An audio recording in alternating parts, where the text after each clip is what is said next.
थेट अकोल्यामध्ये जातोय। प्रकाश आंबेडकर मतदानाचा अधिकार बजावण्यासाठी मतदान केंद्रावरती आलेले आहेत।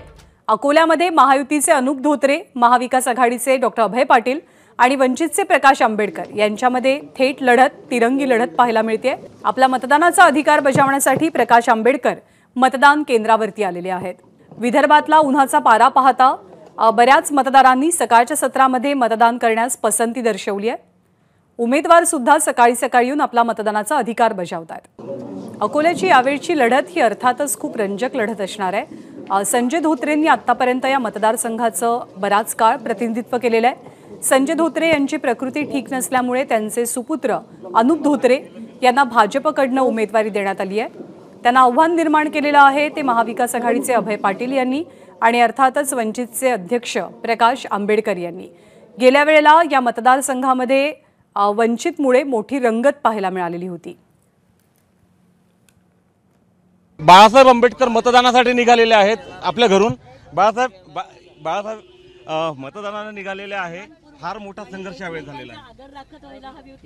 नेहमीचा संघर्ष आहे, नवीन काय आहे त्याच्यामुळे आपण प्रचार करायचा, लोकांनी मतदान करायचं, जे निकाल येईल तो एक्सेप्ट करायचा। यावेळी ठरवून तुम्हाला टार्गेट केल्यासारखं झालं असं का झालं असावं? मी त्याच्यावरती कधी कॉमेंट करत नाही। थँक्यू सगळेजण। बाळासाहेब तुम्हाला खूप खूप शुभेच्छा। कॅमेरामन मयूर बारगाचे सह उमेश अलोणे, एबीपी माझा, अकोला।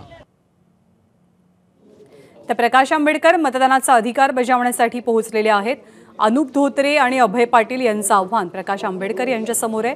गेल्या वेळेला सुद्धा प्रकाश आंबेडकरांनी या मतदारसंघातून निवडणूक लढवलेली होती आणि जवळपास 2,70,000 मतं ही प्रकाश आंबेडकरांना पडलेली होती। प्रकाश आंबेडकरांनी सुद्धा या मतदारसंघाचं लोकसभेमध्ये प्रतिनिधित्व केलेलं आहे, परंतु त्यानंतर भाजपनं या मतदारसंघावरती आपला जम बसवला, पकड काही सोडली नाही। संजय धोत्रे हे गेल्या वेळेला मोठ्या मताधिक्यानं निवडून आलेले होते। 5.5 लाख मतांपेक्षा जास्त मतं त्यांना पडलेली होती आणि मोठ्या फरकानं त्यांनी विजय मिळवलेला होता। परंतु संजय धोत्रे यावेळेला निवडणूक लढवत नाहीयेत, पण त्यांचे चिरंजीव अनुप धोत्रेंना पक्षानं संधी दिली आहे।